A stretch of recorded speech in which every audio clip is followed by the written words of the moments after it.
So, good afternoon, dear friends. My name is Sharu Madan, and we will start right now. As I represent the International Youth Edu-Skills Foundation, I am presently a master's student of international relations studying in People's Friendship University of Russia. Moscow, it is based in Moscow. And I'm the moderator for you today. We're all gathered here to discuss about the impact of online education on the health of students. So today's webinar is being organized by the International Youth Edu-Skills Foundation, which is IS Foundation, jointly with RPO BRICS, the World of Traditions, along with the South African BRICS Youth Association and Junhit Times, with the framework of International Socio-Cultural Program, BRICS, People Choosing Life, which will be continued for next 5 years, and many events are planned to be organized under this program. It is also important to mention that today's webinar is the first opening event of International Youth Edu-Skills, Edu-Skills Foundation. And this webinar is also being telecasted on the YouTube channel of International Youth Edu-Skills Foundation. And if someone missed to join the program live, we'll have the opportunity to watch it on our YouTube channel later. So we will begin. I'll just tell you why we are all gathered here. What is the purpose of today's meeting? We all know it. Due to COVID-19 pandemic, the schools, colleges, universities, and other educational institutions all over the world transitioned into a new age system called distance learning. Due to distance learning, it not only impacted on overall health of the students as well as the teachers, but it also personally affected the lives of people due to prolonged usage of online platforms during the pandemic. The students are suffering with all kinds of diseases associated to eyes, spine, and a lack of physical activity is a leading cause to eating disorders. It is affecting mental health. It is causing fatigue, insomnia, and it is leaving a generation of students devoid of classroom ethics because of no interaction, and social isolation is further causing an increase in anxiety and stress. So today we have on the panel some experts to discuss profoundly on this situation. Our panel members, I will just one by one introduce them. Our panel members are Ksenia Kashirina. If I am pronouncing the name correctly, please correct me if I'm not. Yes, Ksenia Kashirina. Thank you. Founder of IDEMY Academy. Next one we have is Faiza Khaba, trainer and coach. The other we have is Muthu Murali, health and wellness coach from Moscow, Russian Federation. He's the co-founder of Procrea Trust. The fourth panel member we have is Mariana Borisovna Alborova. She is a leading expert of the Center for International Information Security from MGIMO, which is Ministry of Foreign Affairs of Russia. Next on the panel we have is Dr. Anjali Sharma. She is MBBS in General Physician, BSS. The last expert on the panel we have today is Tabiso Nalieli. He is creative entrepreneur, coach, mentor, and trainer. So I welcome you all, and along with the organizers of this event, Mr. Akil Muhammad, founder of ISF Foundation. So now we will begin our session with Ms. Ksenia Kashirina. She is Russia's first certified practitioner of business model new technology. She's a certified coach and current mentor at the Russian Presidential Academy of National Economy and Public Administration. Welcome, Ksenia. Hello, everyone. Thank you very much for letting me to speak. And I'm going to show you a small presentation that I've prepared. Okay, wait a moment. Present.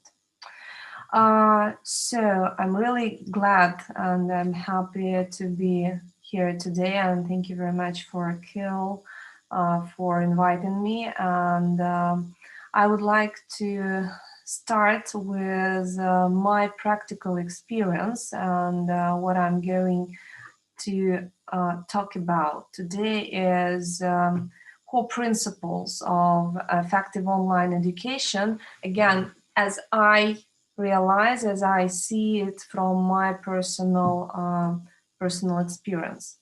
And to tell a little bit more about my experience, I'm based in Moscow, Russia. I'm a professional career coach, educator, mentor, and the founder of Academy, my own academy, where we help people to reveal their potential, to discover their innate talents. And I will tell about this a little bit more later. And when the pandemic began in 2020, it was just the time when I started working with my alma mater, Russian Economic Academy after Plekhanov, when my dean offered me to be a lecturer and during the semester to conduct seminars with third-year students on the project, on the subject of international cooperation. And just from the very beginning, we started doing our seminars, our practical classes online. And resulting, it was my actually first real educational experience as a teacher, as a professor in the university, and it was a real challenge for me. But since at that moment I've already had enough experience in coaching people, in training people, and now I'm also working with big large companies here in Russia, and all the programs that we have, all the coaching, the training program, no matter what, mostly we conduct online in Zoom or in Skype, but mostly in Zoom.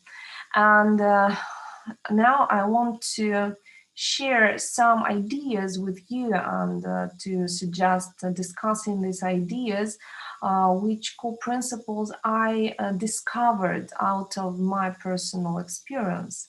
And first of all, I would like to share my idea on the core, on the essence of the word itself, effectiveness. Yeah, we all gathered together today in order to discuss the problems of health connected with online education. And for me, health means actually effectiveness. When we are effective, when the system is effective, it means that it is healthy. And effectiveness is the effectiveness itself is a sum of two main elements. First of all, the ability to achieve some goal, right? So we are doing something that we need to get. And the second crucial element is the quality of the performance that we show during the process of achieving. And effectiveness is performing in the best possible manner. In the best possible manner with the least waste of time and effort. So when we are talking about effective online education, first of all, I think we should remember the goal, yeah, that we try to achieve with this quite different format that we never met before. And the second very crucial point is how well we are doing as humans, as the participants of this process, in order to reveal and to develop our own potential. So here you can see 5 core principles as I formed them, as I formulated this principle. So number 1, when we speak about online education, I think that one of the most important thing is the awareness of the people engaged in the process, both the students and the professors, the teachers that conducting, providing this education. And when we are disconnected in the physical world one from another, to maintain the high level of motivation, we sorry guys, can you please someone is interrupting, intervening. So first thing is, when we start doing something online, we should pretty realize our own strengths and our own interests. And in other words, when we go to some online course, we should first of all answer the question, either the professor or the student, how it can influence, or what kind of impact, what kind of benefit I can get of this process, how can it do good to my inner potential, how can I become more, I'm sorry, may I ask, yeah, thank you, how can I develop some inner abilities into real strengths, how it can develop my mastery and the sphere that I'm going to do after the education is over. Because from my point of view, and I hope you will join me in this idea, that the main goal of education is not the process itself, but we get something valuable in order to get out of educational process to real life, to produce something, to do something useful, to be able to realize yourself, realize your strengths and some business and some projects. So first of all the education, all the courses, all the programs that we get, they should serve for our personal and professional development. And in this connection, the principle number 2, clear goal and stay on course. We all pretty know that when you are staying online, just you and the computer, it is quite energy consumpting process, and it means that the same exercise, for example, that we used to do at the class together with other people, and the exercise doing just sitting just one on your own in the room in the face of the computer, it's absolutely different thing. And when there are there is a lot of information that is not actually clearly linked to the main topic, it provides a lot of distraction.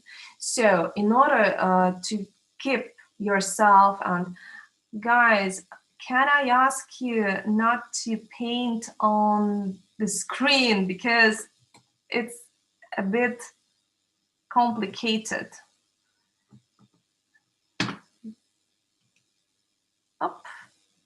Rahul, can you check? Yeah, I will start the process again. Sorry, guys. Sorry. Oh, wait a moment. Again, can I do this? Sorry, technical. Oh. Here again. So, clear goal and staying course means that we should pretty understand what we are going to do during the next 1 hour, 45 minutes, 1.5 hours. And everything we are doing is very clear, very brief, and material is given to the point. So no, as we say in Russia, there should be no water, something that is not connected to the main point or that can provide distraction, produce additional distraction. And we are under stress actually when we are just in this way of communication, and we should make our ears more attentive, make our eyes watching carefully what's going on. So in order to make less stress, the information given should be very brief and should be very actual, very involving, engaging. So the principle 3, project-based approach. I'm absolutely sure, and I see it from my personal experience, that very efficient way to learn something is learning through doing. So we are not just start with some lectures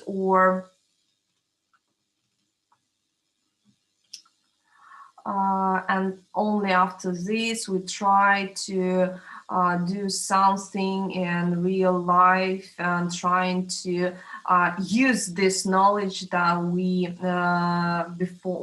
got before. But when you begin with some action-based approach, when you, for example, start a project and then every lesson is just a piece of education through doing. When you get, for example, to your teacher asking how I can achieve this goal or how I can solve this problem, which is really actual and valuable for me because I'm doing something valuable during this process. The next point is personal support, and I think that when we are talking about health in educational process, of course we should consider both physical and mental health.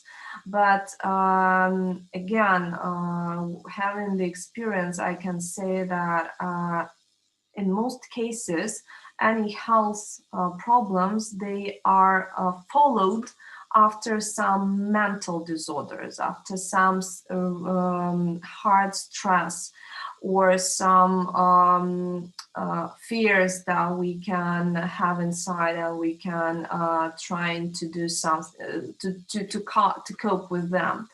And the personal support, I mean, not from the teacher, but from someone like buddy or personal curator.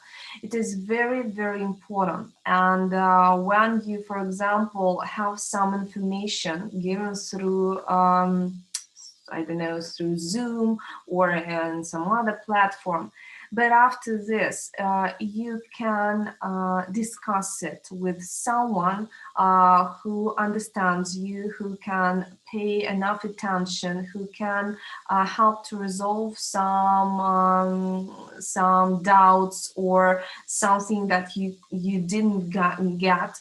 And for example, in our academy, all the programs which are held in online format, they are all provided with personal curators whose aim is to accompany you during the process, and you're able to get a phone call or to even meet in person if you're in the same place with your curator.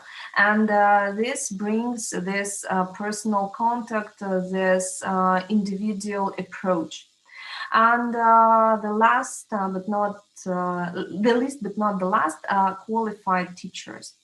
I think that one of the main challenges that we face with online education is that the people who used to work, who used to educate, to give knowledge in the classical format, in classes, offline, presenting with the class, with the children, with the students. When we go to online, it requires absolutely different skills. And in order to make effective online education system, we need qualified teachers who first know the services, know the approaches, how to engage, how to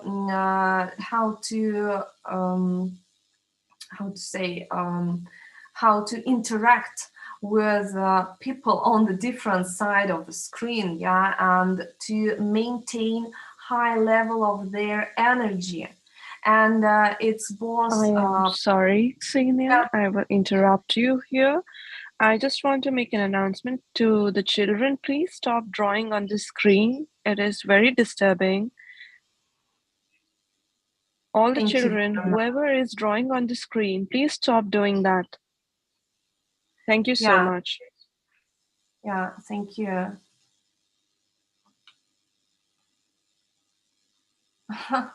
Yeah, so I will, again, I will stop and I will make it again. Okay.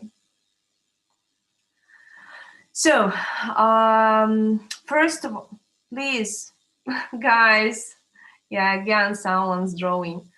So when we are talking about the teachers, I believe that now what we really need is mentors and leaders, people with professional skills and both human social skills developed at a very high level, who are really skillful in interacting with teams, who have this experience of working in such unpredictable ways, yeah, and the people who are not just theoretics, but they are practitioners. They are knowing how it works in real life. Because again, I will just want to put your attention to the matter that if we learn something that is really close, that resonate with us, that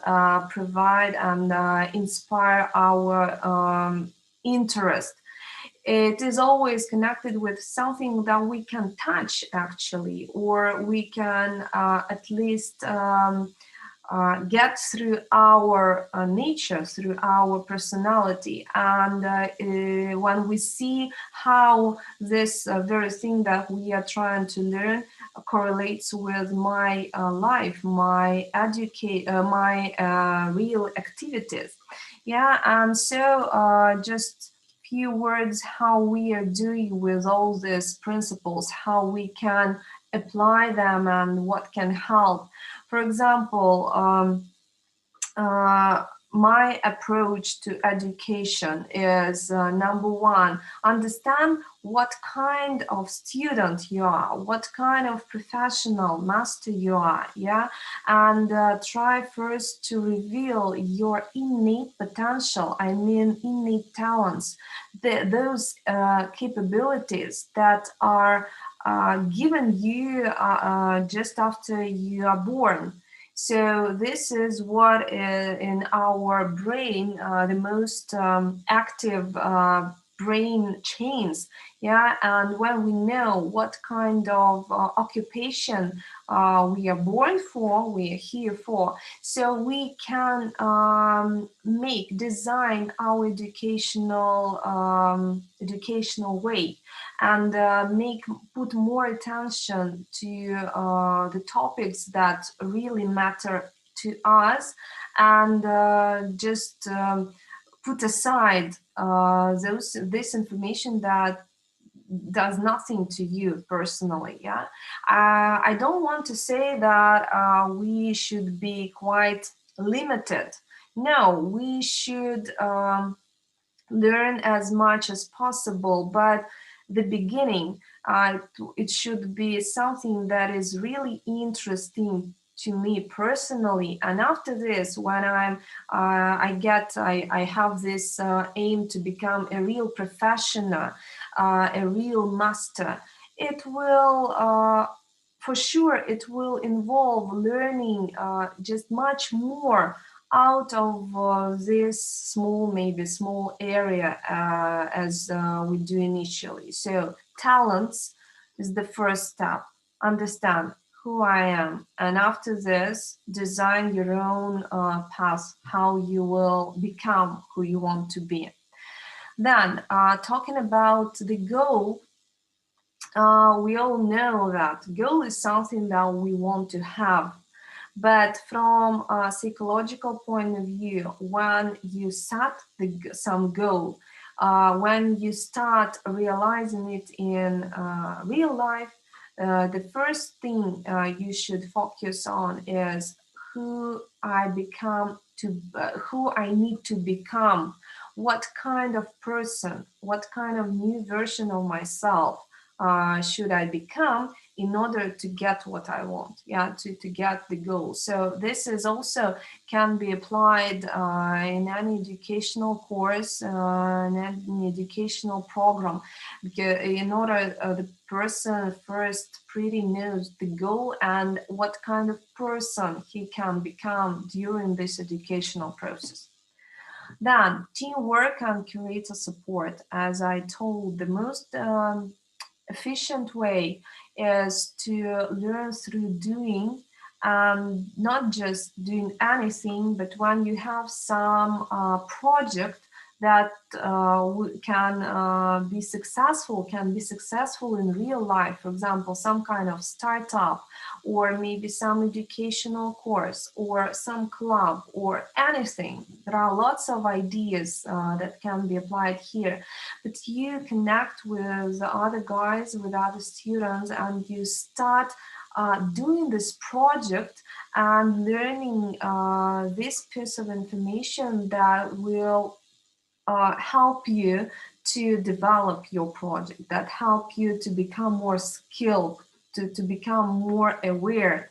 And curator support, as I told, this is a person who is supporting you, whose main goal is to help you stay resourceful, to keep your inner harmony, to be energetically full, to be active, to be absolutely sure that you can do what you're doing. You become more confident. So it's someone whose help is to maintain yourself in a very resourceful state and ready to do, not just to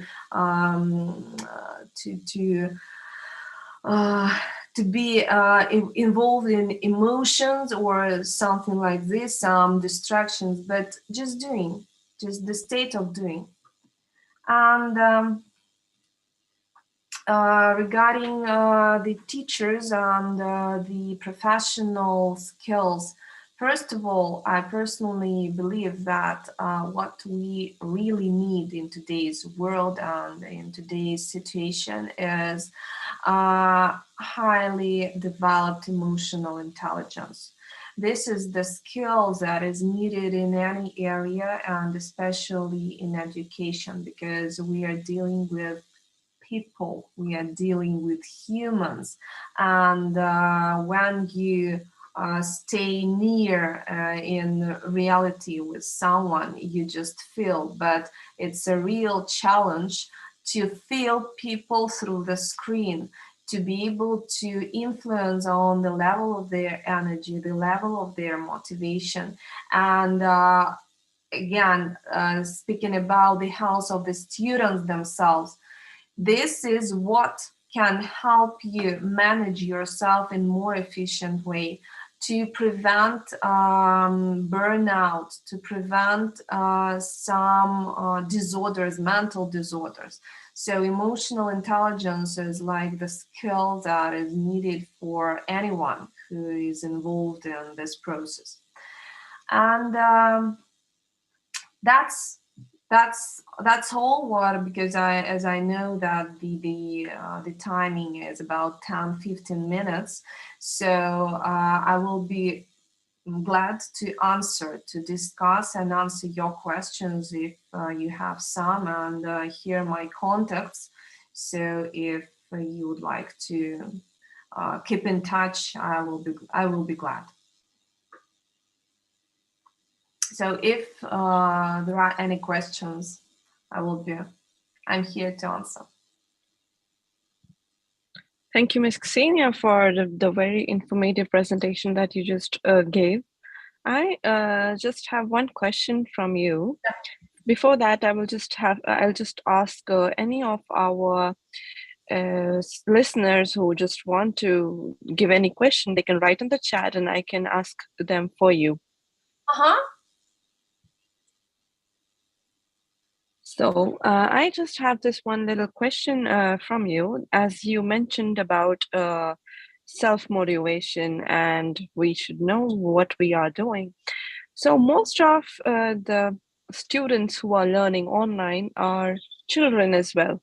So how to convince children how to motivate them for learning in the distance mode? Because in classroom, children are very distracted by little movements around them. So how to motivate them while studying online?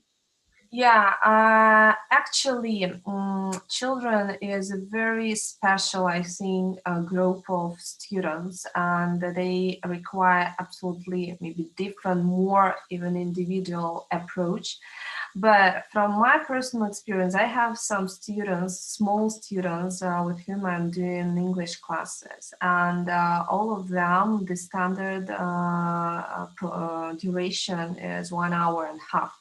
And you can imagine it's quite a long time for a small child to get involved, But what really helps is gamification, some exercises that are really needed for them. For example, some games, some songs, some activities that involve drawing, I don't know, singing, But of course, again, first of all, we should understand what kind of children they are. And this is some kind of preparational work that teacher, I believe, should do before starting, for example, a course, just to stay, to keep in touch and to get in contact with each of children that are going to be in the class, in order to at least have some overview of who are they, what they want, what they like. And for example, one of the questions that I always ask small children and even adults, what are your interests? What do you like to do during your free time? What you prefer doing when you're outside? For example, when you're playing on the playground with your mates, or when you're with your friends. So it's all about the individuality, and it's all about the human approach, and knowing and always keeping in mind that every one of us is absolutely unique. And this approach, one fits all, it doesn't work anymore, and especially in online format, because this is actually one of the from my point of view, this is one of the main problems and the main causes of some kind of diseases, physical disorders, mental disorders, because we are not doing what we really want, and we feel limited, we feel like some burden put on us, and we are too way far from our individuality, and if we can get it back, if we can involve more individual interests in the process. But again, it requires qualification, it requires absolutely different skills from the teachers. So Chiru, yeah, we can't hear you. Your microphone is over. You switched off. Charu, your microphone is off.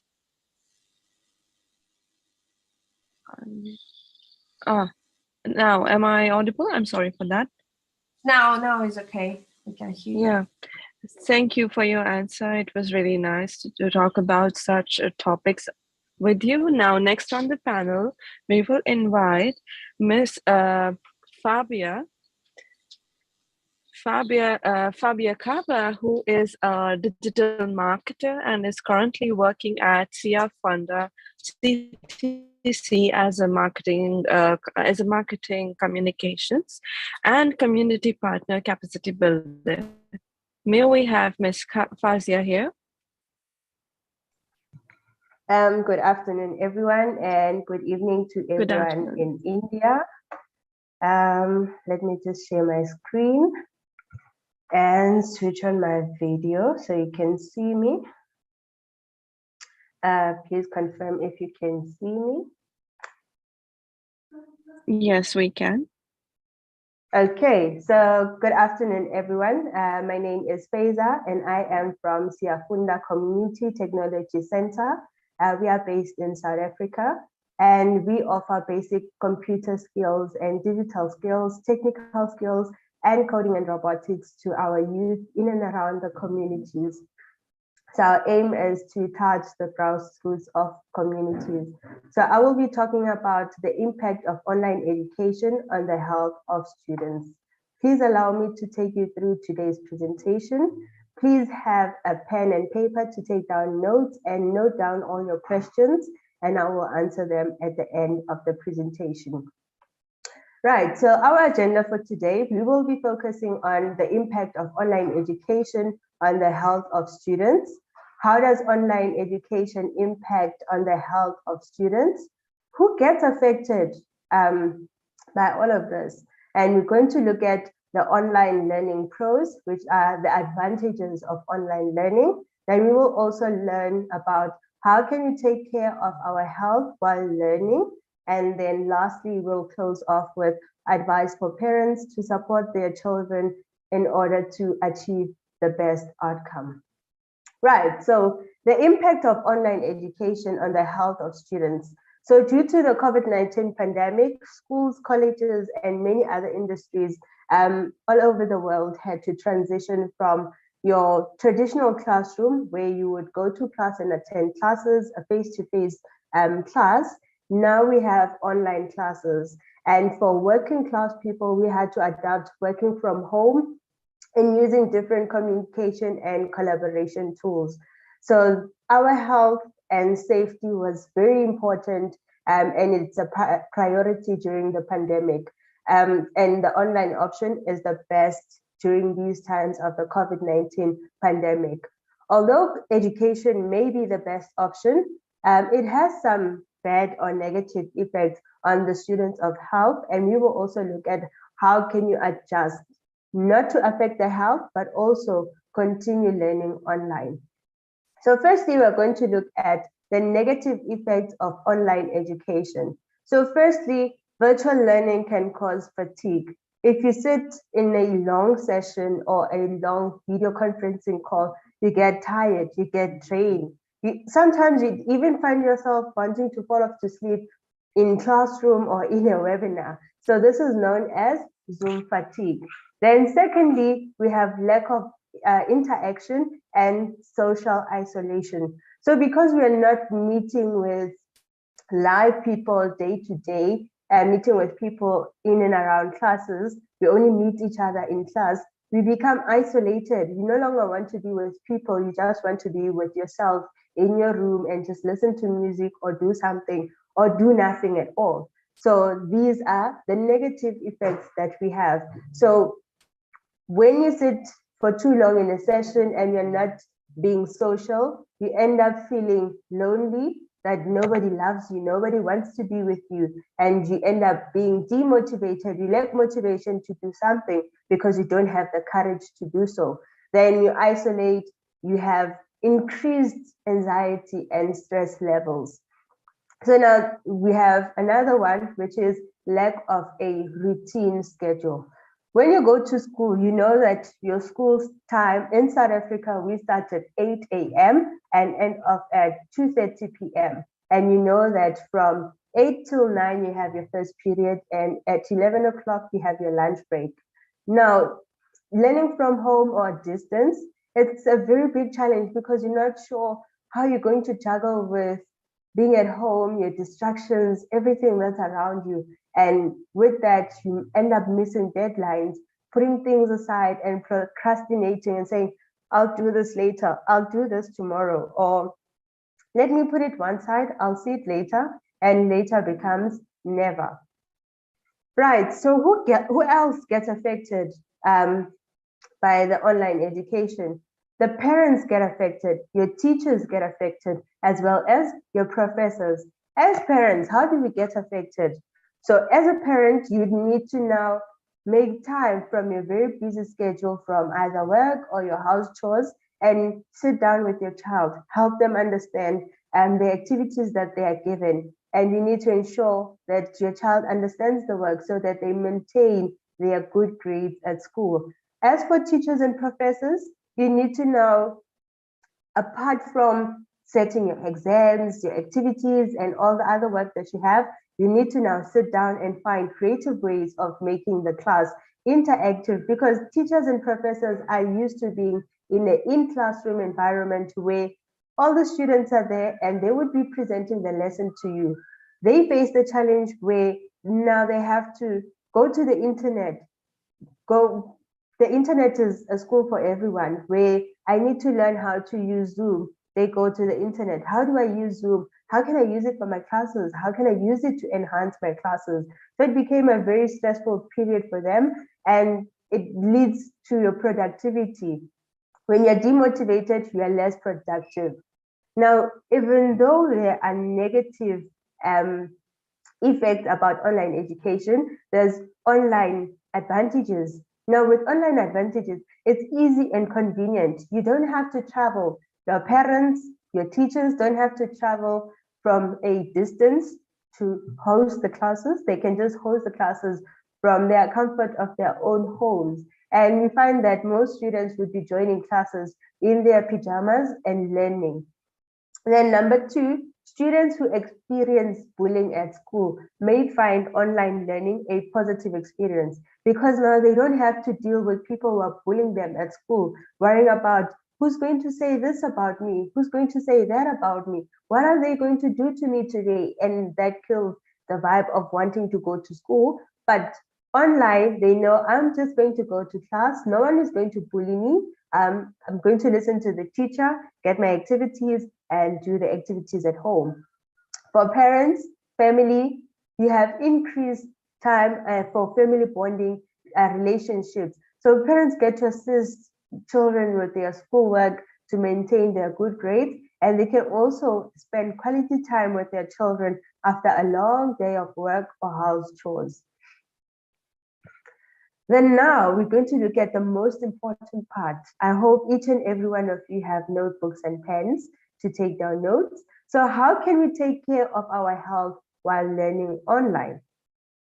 So firstly, when you're at home, you need to have a designated workspace or study space.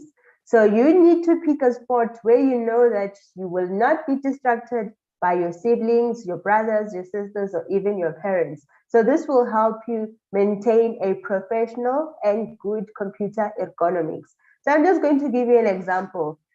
If I were to sit like this and present the lesson, would you be interested? Or if I were to sit like this, or sit like this, or do whatever, would you be interested in the lesson?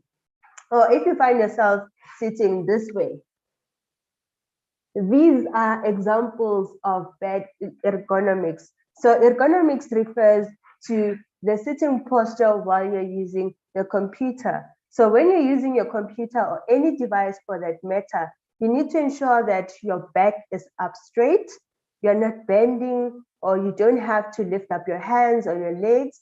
You need to have somewhere where you can rest your hands so that you don't get tired and get bored while you are learning. Right. So we move on to the next one. Encourage healthy habits. An example of myself, when I'm lazy, I opt for fast foods, but that's not healthy. So what do? You need to follow a regular sleeping schedule. The normal regular sleeping schedule that we advise is 8 hours of sleep. Consider that you need to finish your homework before you sleep. Make sure that everything is done before you sleep. You've prepared yourself for the next day of school. You've prepared all the material one side before you sleep so that you don't wake up in panic mode. Then you need to get enough physical activity. You need to stretch, exercise, go for a walk, do something. Then most importantly, eat well. If you don't eat well, it affects your health. And when your health is affected, obviously your mental state will also be affected. You won't be able to concentrate or participate in any of the activities. So we are going to move on to the next slide.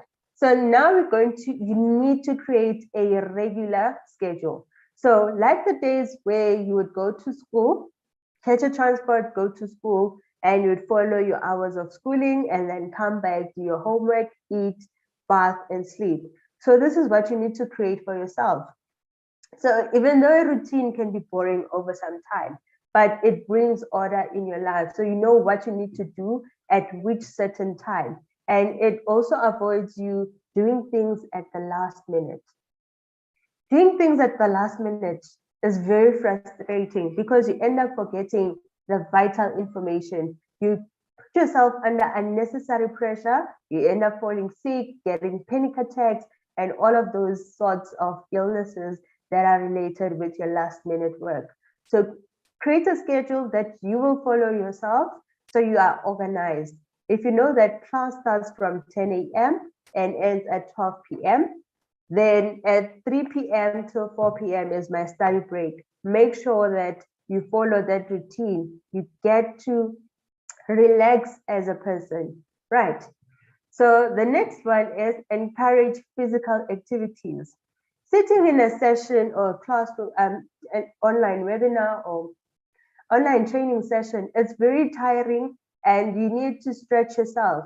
Even if you move from that space, you take a walk, you go walk at the park, you go biking, or do some fun activities with your parents or your siblings, run around the yard, stretch yourself, or even if you just have to do this, it's just to stretch those muscles that, okay, I'm not sitting in one place, I need to move around.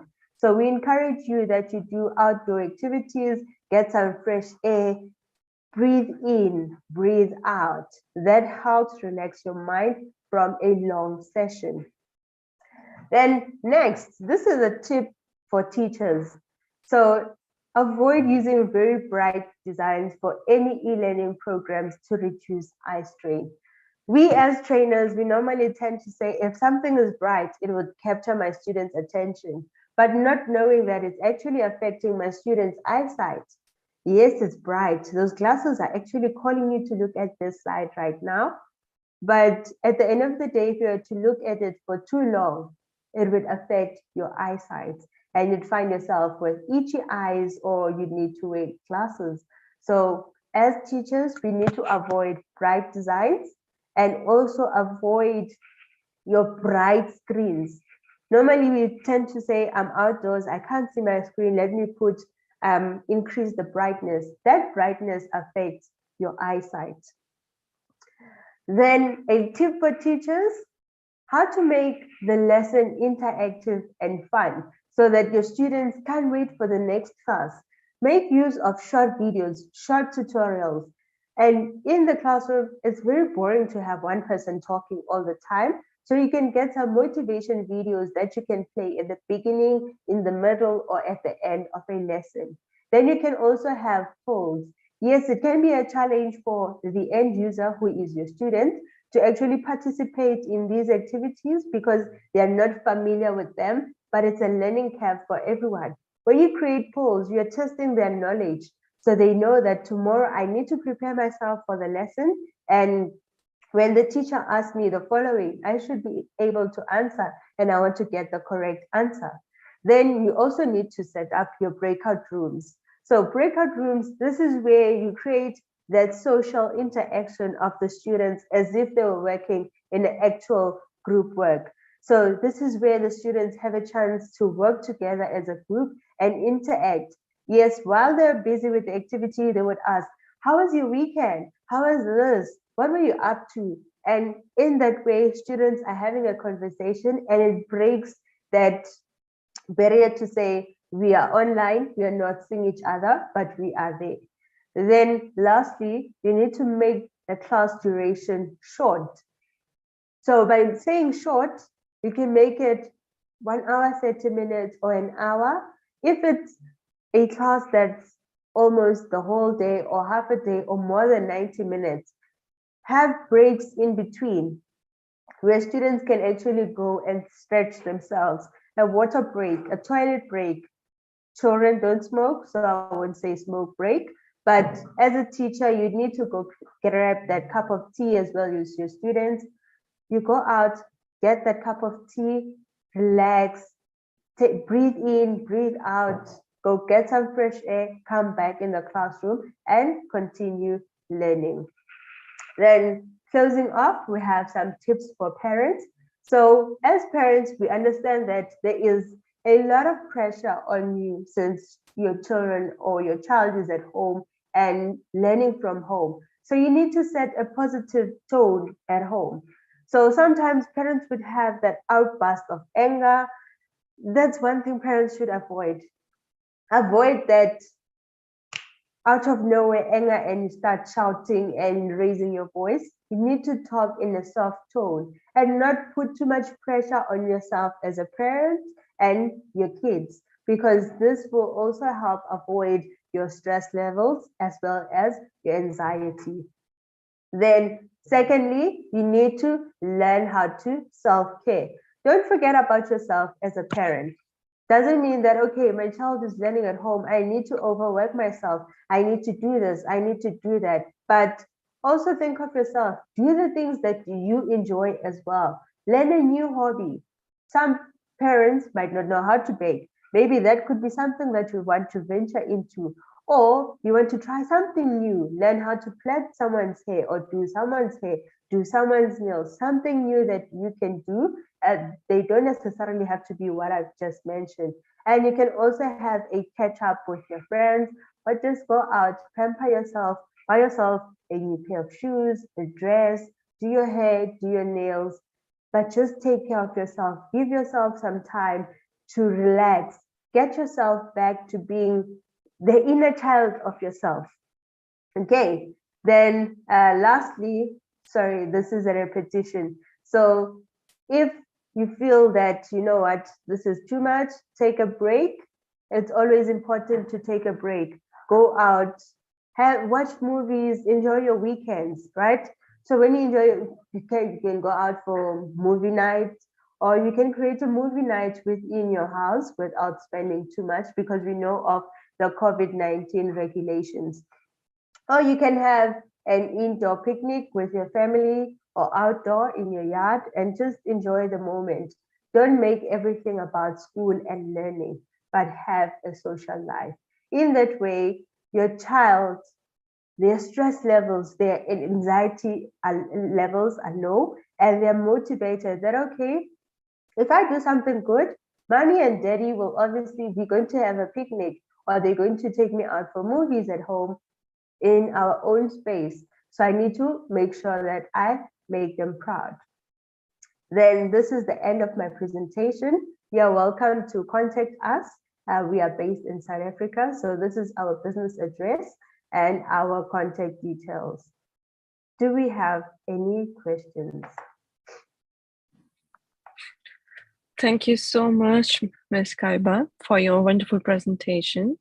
So if anybody has a question, please write on the chat. I can ask them for you. Until then, I just have one little question for you. In the presentation, you mentioned about bullying, that children who are not going to school for traditional education, they can really save themselves from bullying and all the bad things that happen in the environment of school. But for me, it is a question. Isn't that taking away the right of a child to prepare himself for the world outside? For example, if it is about saving themselves from bullies, of course, bullying is a very bad thing, but saving themselves from bullies, isn't that taking away the opportunities of building the soft skills that are going to be fruitful, or these are going to be helpful in the life ahead? That's a very great question. Like we have bullying in our face-to-face life, we also have cyberbullying, of which it's quite dangerous. And if someone had to face cyberbullying, it kills their emotion. They no longer want to interact with people, but it's a learning and stepping phase. The question would be, if I am cyberbullied or bullied online, who do I report it to? So we need to look at those.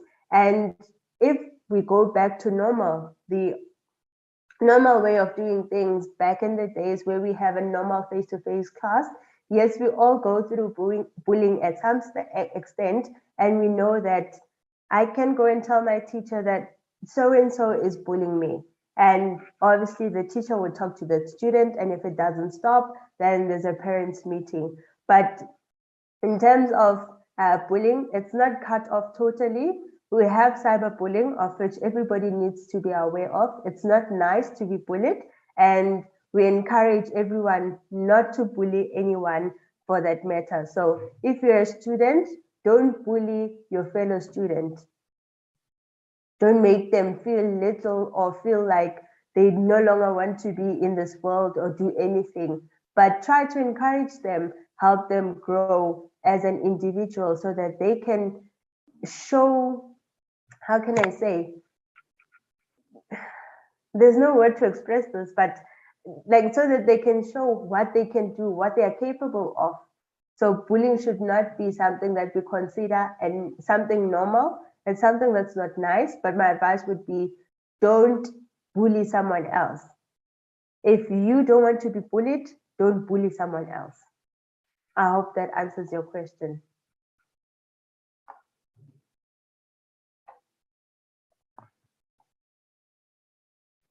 So we have a question in the chat.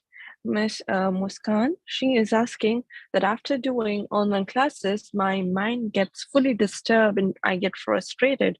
So how can I control my mind? Okay, thank you very much for your question, Muskan Kumari. What you need to do after you've conducted an online class, you need to go out, grab a glass of water, stretch yourself, do something that makes you feel happy. If you've got just a period of 1 hour or something and you'd like to make yourself a sandwich, go ahead, make the sandwich, have a cup of tea, relax. If you feel that you don't want to have a cup of tea, you can obviously take a walk to the park, jog a little, get away from the online space and relax, calm your mind, breathe in and breathe out. And if it happens that you do get distracted again and you get frustrated while you're in your afternoon class or aftercare, take some breathe in, do a breathe in and breathe out exercise for 5 minutes, and you should calm down by then. Okay, I see we have another one from Sneha, who says, I've heard people saying that screen does not cause any harm to eyes, but according to my experience, it causes harm to eyes. What's the truth and solutions, ma'am? So the truth about this, your screen does actually affect your eyes.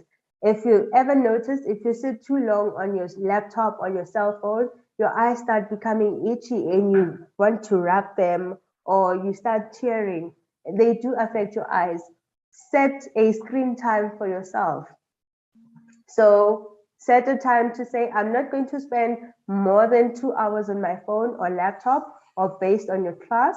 Then respect that schedule to say, for 2 hours, after 2 hours, I'm not going to be on my phone. I'm going to do something else. Respect that. And also try to, normally they say carrots are good medicine for your eyes. Try to eat a lot of carrots. I do that personally. It helps me, but every person is different. Try to reduce your screen time if you're sitting for too long on your laptop or on your phone, and also your screen brightness. Try to avoid too bright screens. If your screen is too bright, it will affect your eyesight. Thank you so much, Faiza, for such wonderful explanations. I agree with the cyberbullying part and whatever you have said. You have answered so wonderfully. Thank you so much for joining us. Next, I would like to invite Mr. Muthu Murali, who is a doctor, a healer, yoga trainer, and co-founder of Prakriya Trust in Chennai, India. Please, Mr. Muthu Murali. Yeah. Over Good to evening, you. everyone. Yeah, thank you so much for the introduction. And almost 1 hour we are sitting now before the computer or in a mobile phone. I would love to, I don't have a presentation to show because I decided to actually share some tools, practices, simple breathing techniques, or simple movements which can rejuvenate us and, revive us so that we can continue not only in this conference, but also any online event. And I would like to begin by expressing gratitude to my parents, because of whom I'm sitting before you today. And all those teachers, great yoga masters who taught me, and all those people who have helped me in my life in different stages from the time I was born till now, as a result of which I'm sitting before you and I'm able to share something with you which can be beneficial.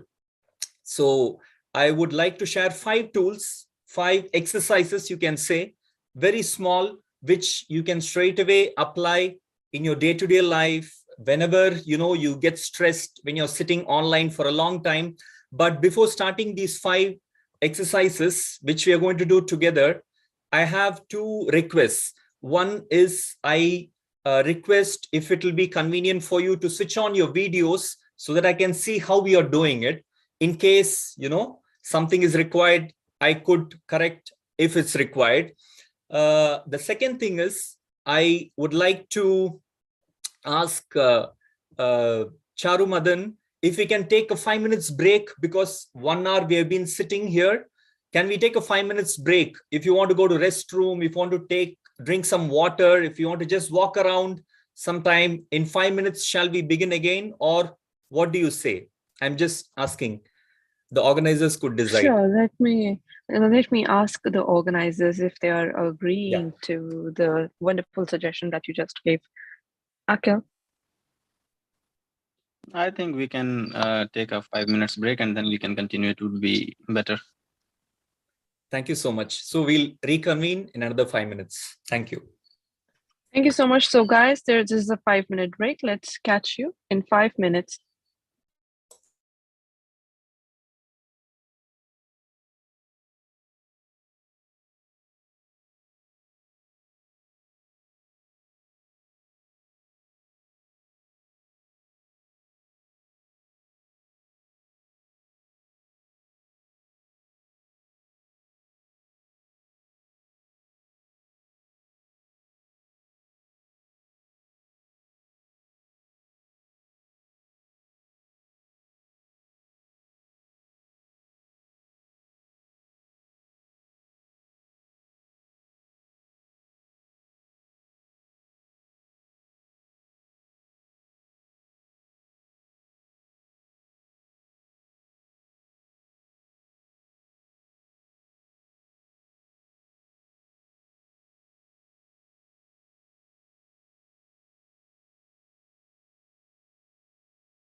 So the 5-minute break is over. I hope everybody is back.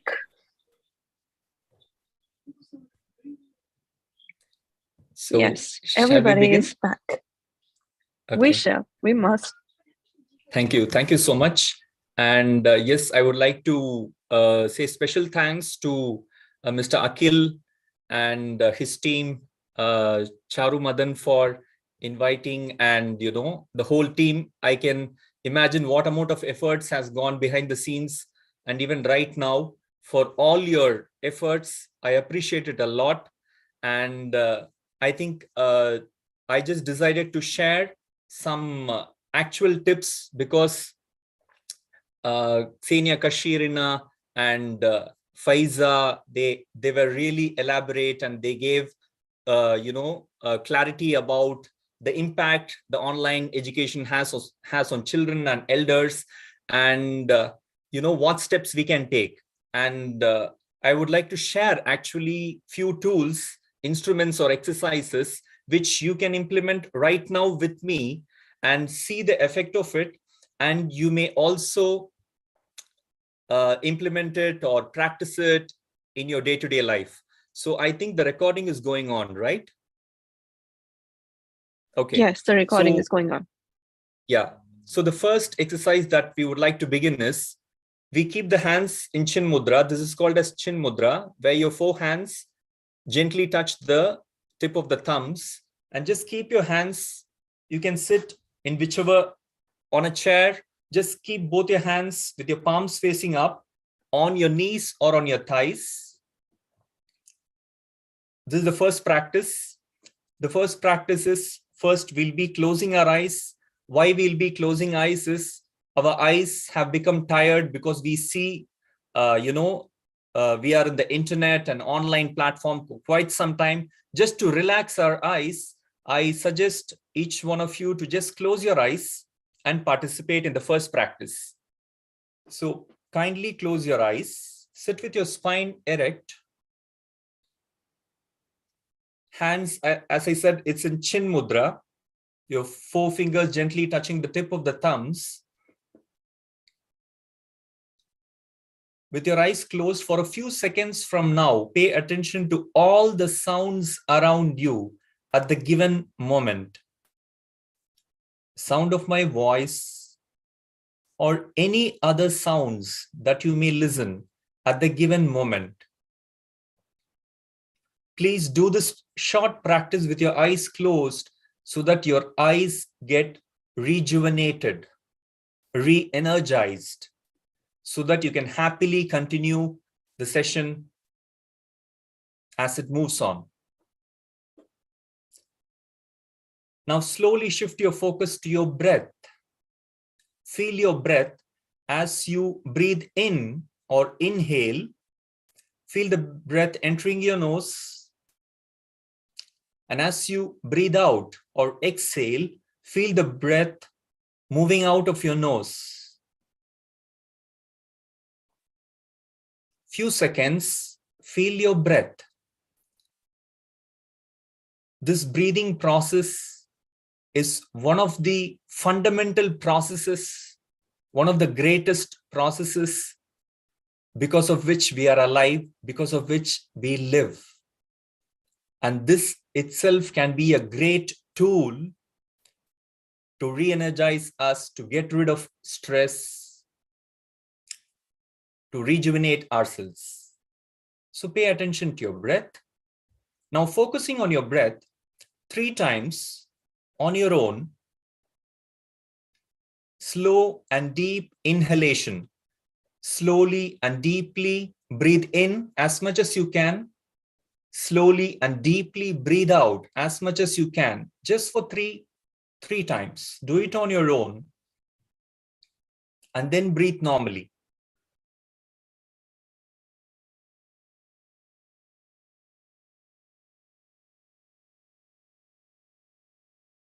Slow and deep inhalation, slow and deep exhalation. That is, you breathe in slowly and deeply, and you breathe out slowly and deeply as much as you can 3 times.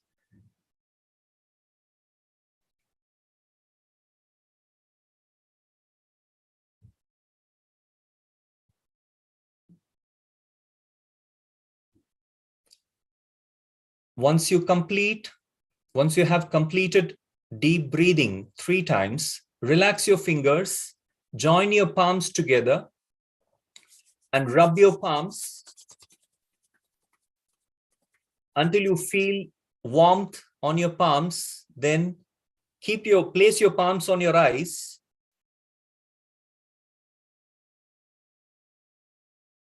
And then give a gentle massage to your face with both your hands. This way, how I'm doing, just on the forehead, around the eyes, around the nose, cheeks, around the mouth, around the ears, and then the neck. And just place both your palms in front of your face. Once again, deeply inhale, deeply exhale, keeping a smile on your face, joy in your heart. Kindly open your eyes and see your palms. Thank you. This is the first exercise. Why do we smile? Why do we keep a joy in our heart? The reason is when we smile, the muscles of the face relax. It immediately lifts our mood. And with a smile on the face, with joy in our heart, when we see our palms, usually you would have seen in India, they have a lot of, pictures of deities or great masters standing like this or blessing like this. Through our hands, there are a lot of energy centers which emit a lot of good energies. And it's there for every human being. Once we calm ourselves and then rub and then place on the eyes, rejuvenate the eyes, and then look with a smile. Whenever we look our hands with a smile, it multiplies many times more and we become more happy, more energetic. So this is the first exercise. We move on to the second one. This is also very simple, something similar, which we will continue. Here we do breathing for 6 times. First time we inhale for 2 seconds, 2 counts, exhale for 4 counts. Second time we inhale for 2 counts, exhale for 4 counts. Third and fourth time we inhale for 3 counts, exhale for 6 counts. And then fifth and sixth time we inhale for 4 counts and exhale for 8 counts. So every time we try to slowly elongate our exhale or the way we breathe out. This also relaxes the body and the mind. It calms the mind. So come, let's start the second practice. Please hands once again on this. This is a very powerful position. There are many. This is called as mudra, which means positioning of the fingers and the hand. This is called as chin mudra. We use this usually because this is one of the basic, simplest positions which we can use, postures which we can use to calm the mind instantly, to get relieved of stress instantly. So this is a very powerful position. We are using this once again for the second practice. Again, place your palms facing upwards on your knees or on your thighs in chin mudra. Once again, spine erect as much as possible. Close your eyes. We'll be starting the breathing process now. So we begin, breathe in, 1, 2. Breathe out, 1, 2, 3, 4. Again, breathe in or inhale, 1, 2. Breathe out, 1, 2, 3, 4. Now 3 to 6. Inhale, breathe in, 1, 2, 3. Breathe out, 1, 2, 3, 4, 5, 6. Inhale, 1, 2, 3. Exhale, 1, 2, 3, 4, 5, 6. Now 4 is to 8. Inhale, breathe in, 1, 2, 3, 4. Exhale, 1, 2, 3, 4, 5, 6, 7, 8. Last time. Inhale, 1, 2, 3, 4. Exhale, 1, 2, 3, 4, 5, 6, 7, 8. Very good. Relax. Breathe normally. Freely inhale, freely exhale. Relax your fingers. Once again, join your palms, rub your palms together. When you feel the warmth, place your palms on your eyes. And then with a smile on your face, gently open your eyes and look at your hands.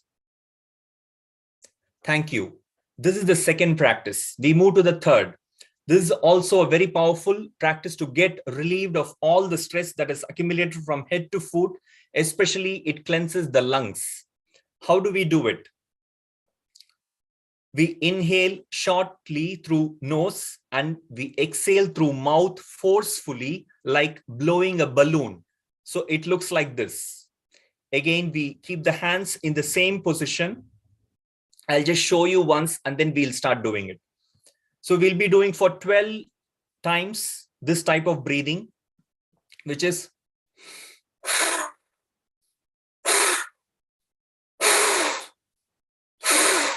that is, you do a short inhalation through nose and then you forcefully exhale through mouth like blowing a balloon. Yeah, imagine a balloon as though you're blowing it.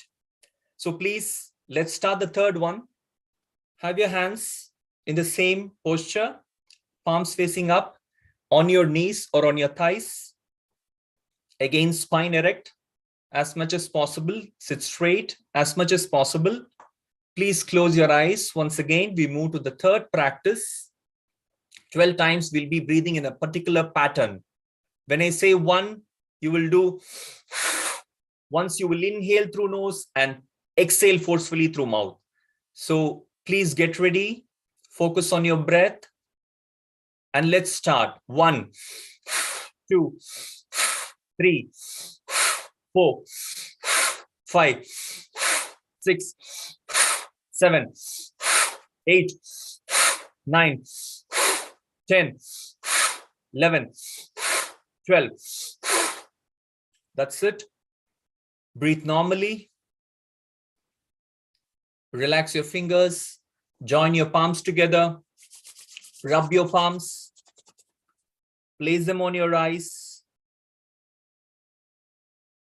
And then take the hand slightly away from the face. With a smile on your face, look at your hands. Thank you so much. We move to the fourth practice. We just have 2 more. For the fourth one, it's quite simple. I'll just show you. Whenever we are tired, you can use any one of them, right? So we sit straight and then we raise both the hands. See, I do it like this. I stretch my hands up as much as possible. Just pull the hands up as much as possible behind your ears and up. Yeah, take 3 times. Deeply inhale and exhale in this position. As you inhale, breathe in, stretch, pull your hands up. As you exhale, relax your hands. Once again, breathe in, pull up, breathe out, slowly relax. Third time, breathe in, breathe out, slowly relax your hands. That's it. This is the fourth one, and we go to the fifth one now. I request you all to stand up in your places. That way it will be more easy. If possible, please switch on the video so that I can see how you are all doing, if it is comfortable for you. So we stand. This is the fifth exercise which we are going to do today to rejuvenate ourselves. Thank you. So how do we do? So we stand slightly feet apart. You first close your thumb and then close your thumb with the other 4 fingers. So this is another posture which will really help the body to get relieved of unnecessary, accumulated stress in the body, and it helps the body to assimilate cosmic energies for good health. So this is the posture. We have the hands like this by the sides of the body, slightly feet apart. So hands by the sides of the body. Listen how I'm doing. We inhale and Take the hands above the head. We exhale forcefully through nose.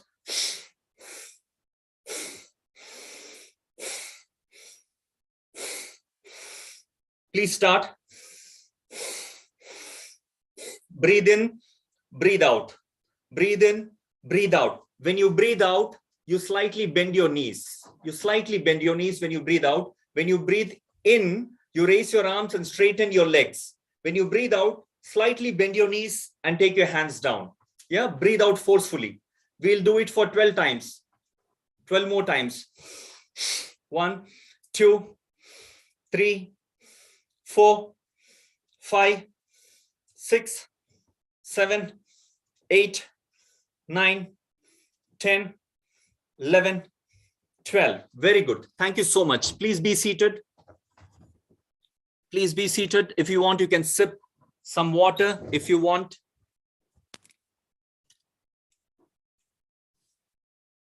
Yes, after sitting, once again, we bring the palms together. Rub your palms with your eyes closed. Place your palms on your eyes. Give a gentle massage to your face with both your hands above the eyes, around the nose, your cheeks. Nicely massage around the ears, the neck, the shoulders. Let everything get relaxed and rejuvenated. And your hands. And then place your palms before your face. Once again, deeply breathe in, deeply breathe out, and gently open your eyes with a smile and look at your hands. Thank you so much. It was a pleasure to be with each one of you. Of course, there are so many tools to be shared, but the time is very limited today. This was just a glimpse of, some practices which can be done quickly and which can rejuvenate you, re-energize you, get rid of stress, so that you will happily participate in any online event. And if you have any questions, you may share. Thank you so much, Mr. Muzumali, for professionally just determining and telling us how to do demonstrating all the exercises and asanas. Thank you so much. I had a question prepared for you, but right now I am at loss of words because everything was so appropriate. If anyone has any question in the comments, please ask away. I am reading the chat, and anyone who wants to ask anything. So everybody is just telling you thank you. Yeah. So then I think either the organizers or, since I didn't prepare, come with a presentation, I can write my name and contact details. If anybody is interested, they could contact. Thank you so much for that.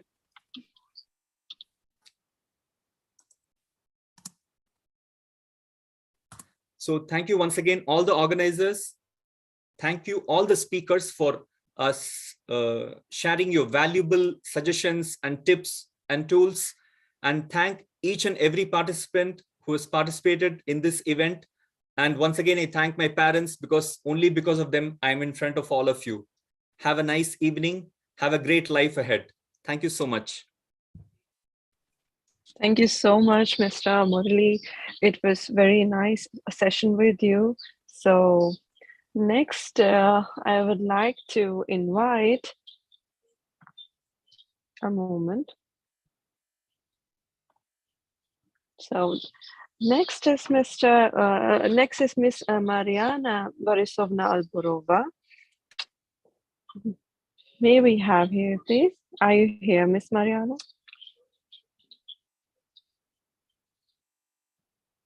So Miss Mariana Borisovna Alborova, she is from Moscow. She's from Moscow State University. She has completed her education in topical issues of modern global problems, and she has served in Moscow Pedagogical University.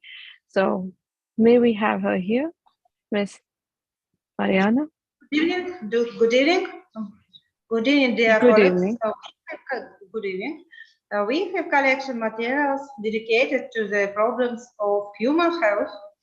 Our report will be presented in detail by Valeria Igorevna Bulva.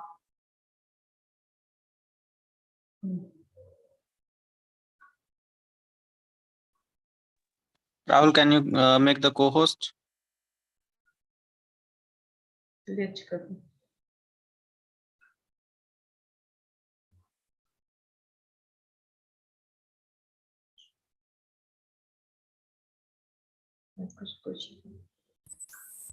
Thank you. Good evening, everyone. I will share my screen now.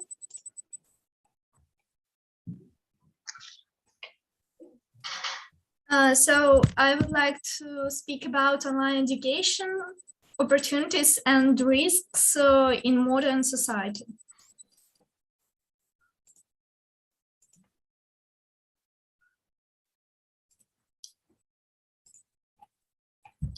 And to begin with, distance learning as a form of education has existed for a long time. Recently, such training has become relevant for the modern education system. And this is primarily due to the restrictions forced by the coronavirus pandemic and the transition to remote learning, not only at school, but also in institutions of secondary vocational education, supplementary education, and universities. In this slide, you can see some statistics concerning people who attend traditional education and online courses. And you can see also some statistics concerning several countries and, to be more precise, several continents concerning online education. Obtaining knowledge remotely is an important and promising direction in the development of the education system, as it creates conditions for the accessibility of obtaining it in situations in which, for various reasons, full-time education is impossible. That's why the widespread introduction of distance learning, innovative computer technologies into the practice of education, influence the psycho-emotional state of students and their physical health. And so that I can prove my words, I would like to present again some statistics. In the first picture, you can see the answers of students, whether they feel really exhausted after lessons. And you I'm can sorry, I have to stop you in the middle, but your presentation is not going forward. It is stuck on the first slide, which is online education opportunities and risks. It is not moving forward. I believe it is a technical issue from your side. Please check. Yeah, now we can see. Maybe I can show this way, not in full screen, Yes. but in this way it will be available. So Okay, in any way that you're comfortable, but yeah, right now, yes, it is visible. So we missed two important slides. I think this one, when I spoke about traditional and online education, you just can glimpse a bit. And now we will return to this one, speaking about students who feel really exhausted after lessons. And most of them partly agree that lessons make them feel really exhausted. And another scheme showed that children face difficulties with distance learning. And for about 33% said that rather no, they have no difficulties in distance learning. Nevertheless, they face difficulties concerning their psycho-emotional state. Psycho-emotional state is a special form of a person's mental state with the predominance of a person's emotional response to any action or situation. Emotional state that arises in a person in the course of any activity affects both his mental state and the general state of the body, as well as his or her behavior in a given situation. An emotionally safe educational environment should maximize positive emotions and minimize negative ones. Moving next, distance learning requires strict self-discipline, and its result is closely intertwined with the independence and consciousness of the student.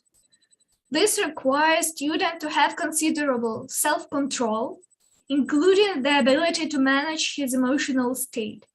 The mental and physical health of a student is directly related to the emotional safety of the educational environment.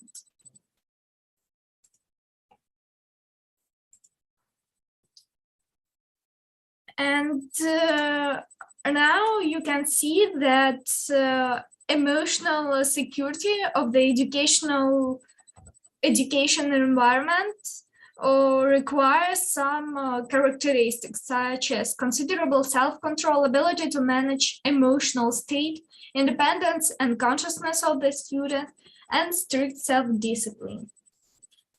Meanwhile, such features of distance learning can spark fears and psychosomatic disorders in teenagers. Their fears can turn into psychosomatic disorders of an adult. Distance learning significantly limits the age needs of high school students, and therefore they can face several problems. For this age, communication is very important.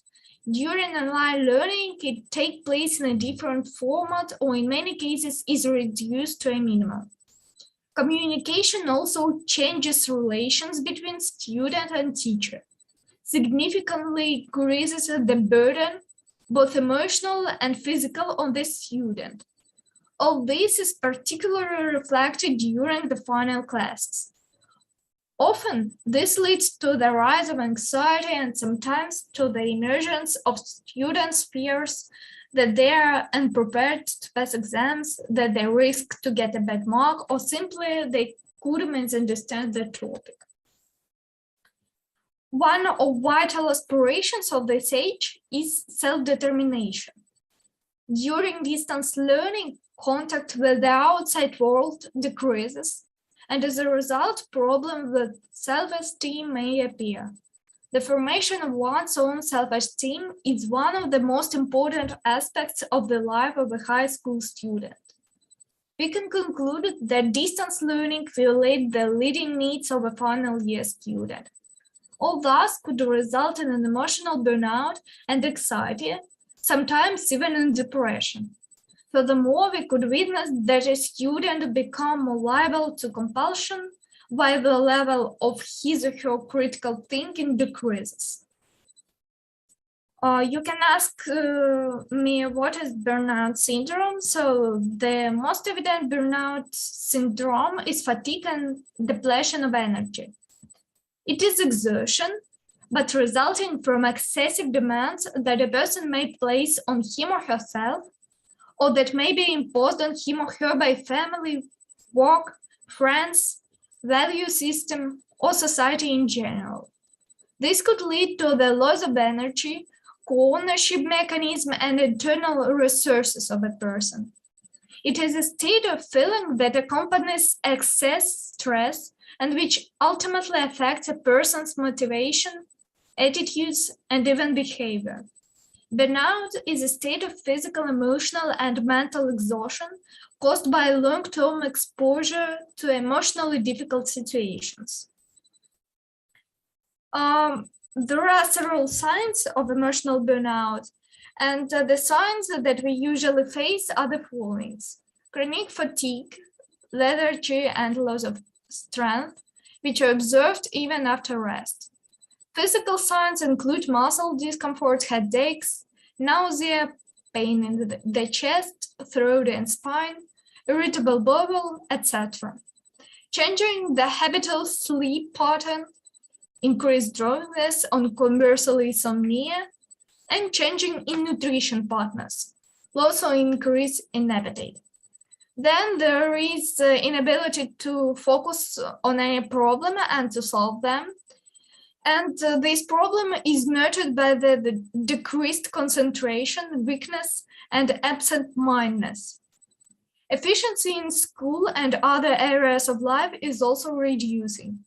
A student becomes often implicated in distrust and quarrels with his family members, peers, friends, or teachers. Constant fatigue, tension can cause misunderstandings and conflicts even with the loved ones. In general, a person risks to be suffer from changes in emotional state because of increased anxiety, nervousness, irritability, hyperactivity, depressed mood, or even anger. He or she starts to neglect of one's own physical and emotional needs, adopt negative attitude toward his or herself because of self-flagellation. An analysis of the physical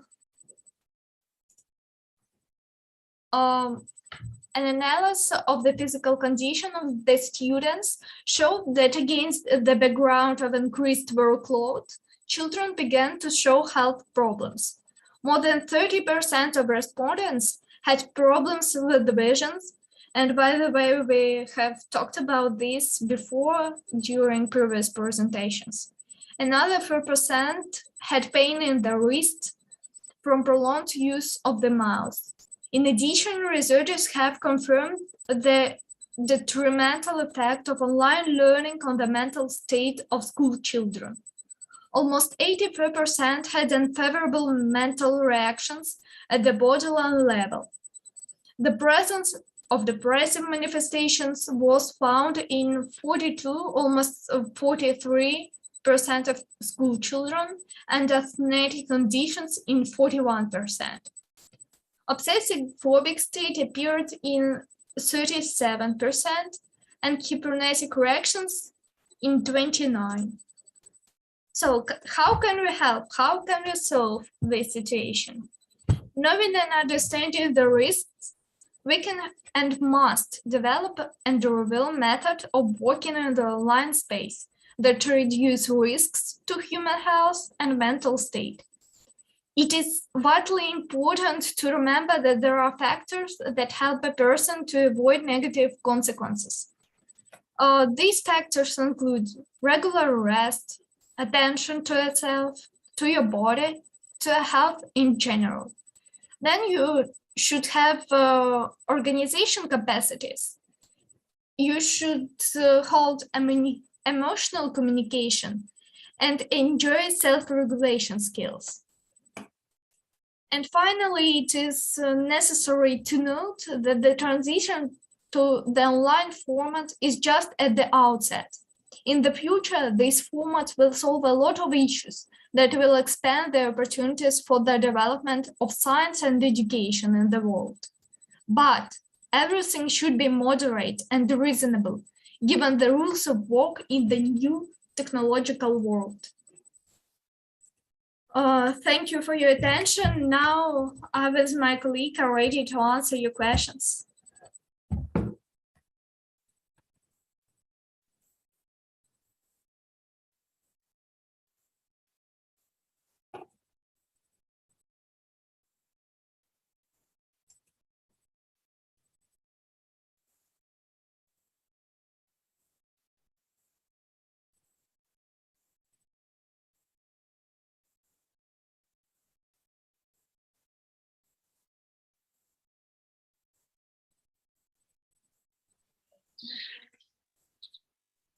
Yes, I'm sorry for answering late.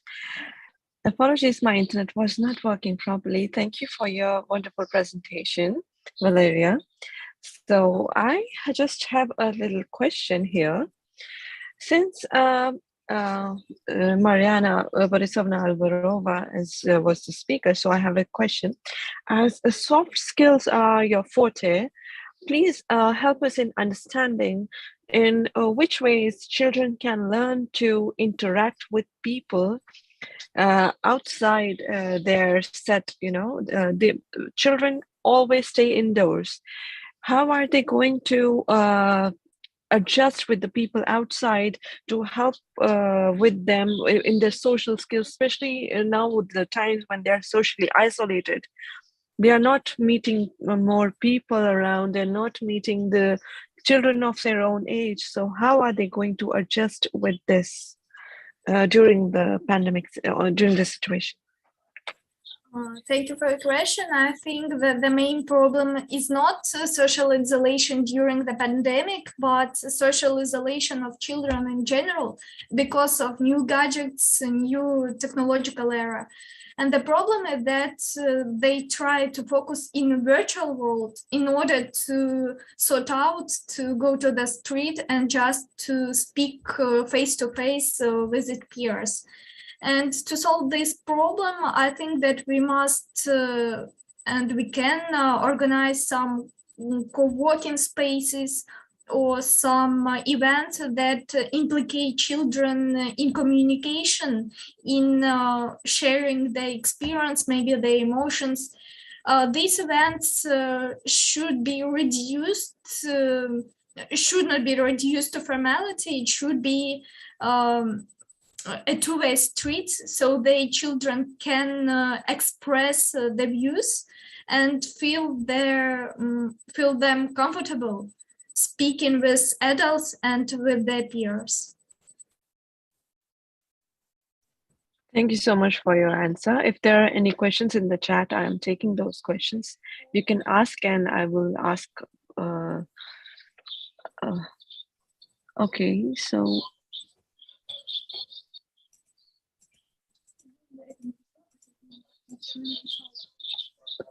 so we are having questions. If anybody in the chat has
my internet is not working properly. So yeah, we are not having any questions right now. How can we increase the importance of live interaction and communication? This is Sneha Batao. She has this question directed towards you. So I think that the importance of live interaction and communication is evident. We can't abstain from this in our ordinary life, in our professional sphere.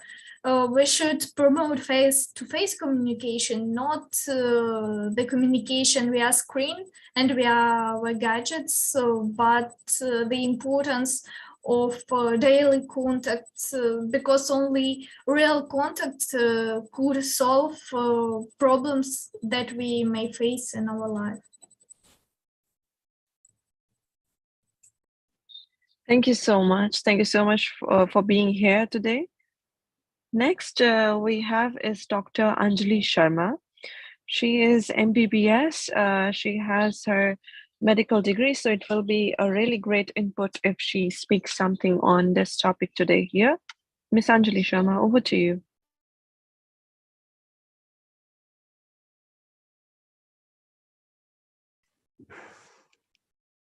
Am I audible? Yes, of course you are. I am Dr. Anjali, and I'm a practicing general physician from New Delhi, India. And first of all, I would like to thank the organizers, the ICE Foundation, the BRICS, Thank you very much for giving me this opportunity to speak in this seminar. As we face the COVID-19 pandemic, we also saw school closures and closures of educational institutions, and there was a rise in work from home titles, which also brought us increased screen times. And obviously, the online virtual learning also increased. And there's no denying the fact that online education current times is unavoidable and is a part and parcel of our lives. But it has its perks also, and it's also beneficial for us. The perks are that we can work effectively from the comfort zone of our homes along with our family members. So those are its perks. But there are also certain drawbacks.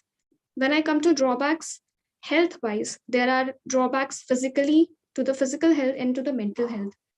As I talk about the drawbacks of the physical health, we physicians across the globe are seeing increased number of patients coming with complaints of fibromyalgias and backaches and headaches and increased strain on the eyes and obesity, sedentary lifestyle, overweight, and these are the issues that we are facing in everyday life. So many complaints, so many patients are increasingly coming since the pandemic. Moreover, we are seeing increased number of children with complaints of irritability, impulsivity, and anger issues because of increased screen times and increased online learning patterns. So these are the general issues that we face because of the online education.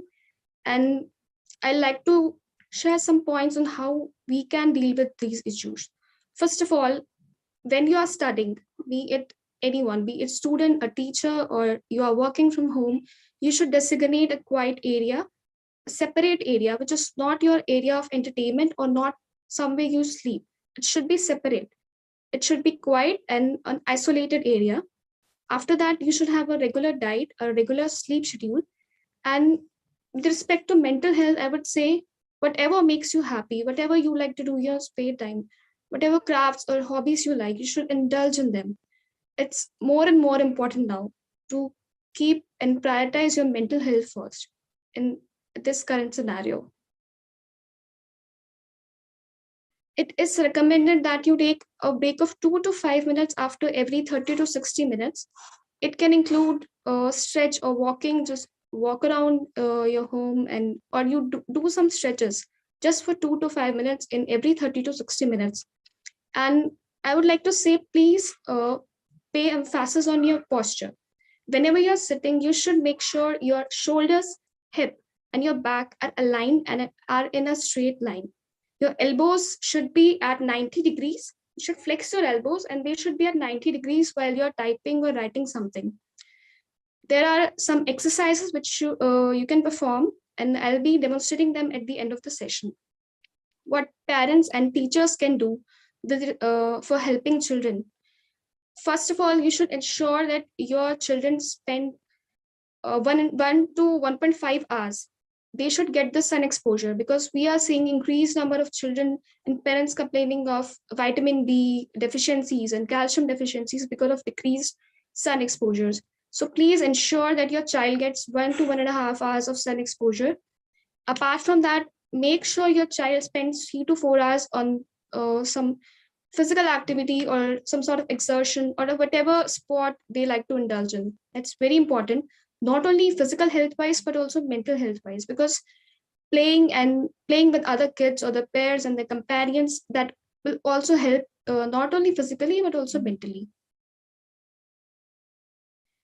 We as parents or teachers, we can help children. We can ask them to maintain a tech-free zone. For example, when you're having meal with your family and you're eating together with your family, you can ask your children to switch off their phones or electronic gadgets while you're having your dinner. So this way they can have a break from the social media or the electronic gadgets also. Other thing is, there are certain websites or apps which can help us in blocking or filtering out the abusive content which our children can be exposed to. So that can be done, and that can be very helpful. Other than that, if any of you are facing any issues like you're having persistent pain or numbness or weakness of the muscles, you should and please consult your nearest healthcare provider. Now, I would like to demonstrate 4 or 5 simple exercises which you can do while sitting at your chair or your bed, wherever you work or spend your time doing your online activities. First is neck rotation. You have to sit straight, aligned, and then slowly rotate your neck like this from right to left. And you should repeat this 10 times a day and do it twice, once in the morning and once in the evening. This will help in the to relax the neck muscles. Other thing is, we are seeing a lot number of patients are coming with carpal tunnel syndrome. What happens is the tendons in our hand, they get stretched or torn out because of the increased typing or the works that we are doing at phone. So what we can do is take your hand and then flex it against the distance like this, as if you're stopping something. This will help in the carpal tunnel syndrome. Other thing that you can do is close your eyes and then look up and then look down. These are some simple exercises which you can do. One other thing is that focus on your finger and then look far away. You have to look far away for like 20 seconds. You have to look far away. And I think these are a few exercises that I would recommend that would help you. Other than that, some stretches or walking, as I mentioned, 3 to 4 hours of physical exertion or any physical activities that you like to indulge in, those can be very helpful. Any questions are most welcome. Thank you, Dr. Anjali Sharma. Should I answer? Priyanka has asked, what is good to eat as a student? I would say you should have, as it is recommended, you should have a balanced diet, and please try to cut off all the junk, and you should prefer fiber-rich diet and salads and iron-rich foods. Seasonal fruits should be preferred, and stay away from the junk or the fast food, what we say. Thank you so much, Dr. Anjali Sharma, for beautifully explaining everything to the children who are connected with us. And thank you for answering the question. We have another question in the chat, is how to avoid overthinking and constant headache as we cannot reduce the screen time for eyes.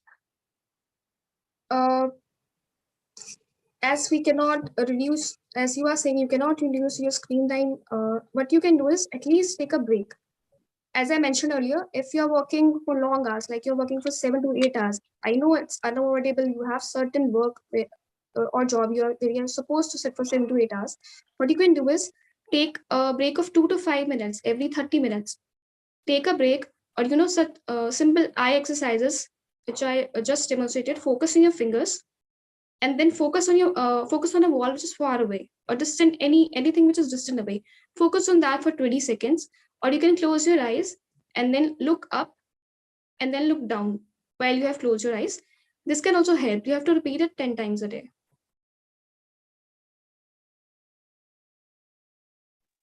Thank you so much for answering that. We have another one.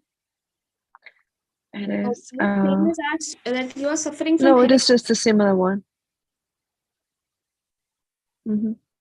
Please carry on. You're suffering from headache constantly, and as it is becoming normal. I'm sorry, as I can gain from your question is you are asking to you're trying to ask that you are suffering from daily headaches.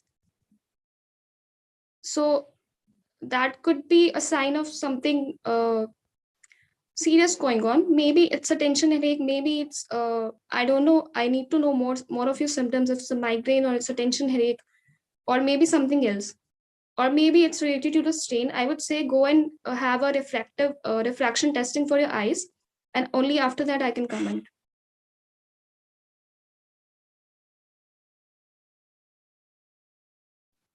Thank you so much, Dr. Anjali, for your beautiful presentation and telling all what is needed to be done and answering all the question and answers. So by this, this meeting has come to an end. So thank you everyone, Ksenia Kashirina, Fazia Khaba, Mutu Murli, Mariana Borisovna Alborova, and Dr. Anjali Sharma for joining the session. And I would just like to wrap up with saying that please, whatever was suggested in this seminar, in this meeting with all the professionals and experts over here, follow those exercises, follow those asanas that Mr. Murali just showed us and demonstrated in front of us. I wish you all good health, and of course, distance learning is going to take some longer time as it is visible, but I hope everything comes back to normal and we go back to the normal and traditional way of teaching and learning. Till then, just take care of your health, take care of your mental and physical health. Thank you so much.